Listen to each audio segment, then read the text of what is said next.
Hey, I'm Becky, and today I'm going to read you a little bit of a Shakespeare poem called A Lover's Complaint. Hope you like it.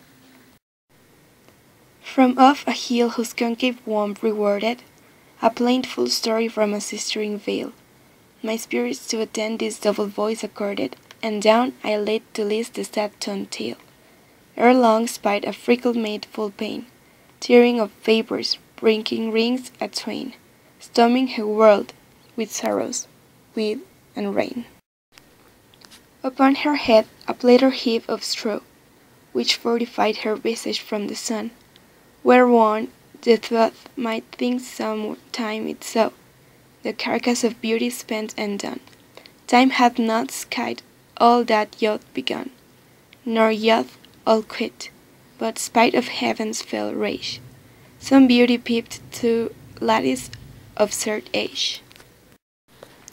Oft did she have her napkin to her ain, which on it had consigned characters, laundering the silken figures in the brin.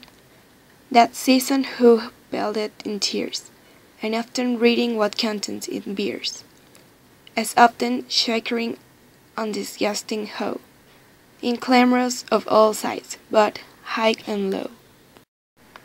Sometimes her levelled eyes their carriage ride, as they did battery to disperse intent.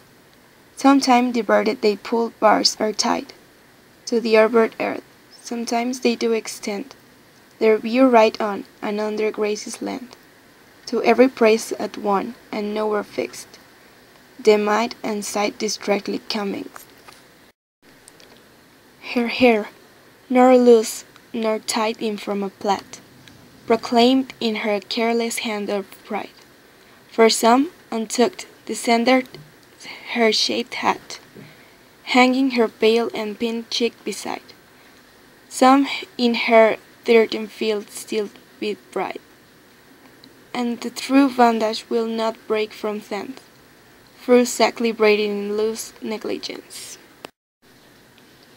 A thousand favors from a mouth she drew, of amber crystal and of banded jet, which one by one she in a river threw, upon whose weeping magnet she was set, like usury applying wet to wet, on wondrous hands, that let no bounty fall, where want cries some, but where excess becks all.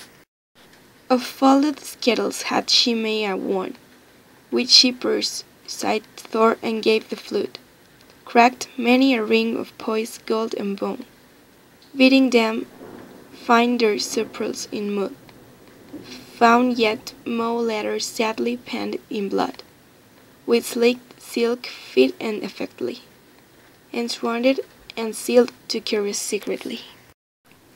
This often bathed she in fluxed eyes, and often kissed, and often gan to tear, cried O false blood, thou register of lies, what unapproved witness dost thou bear?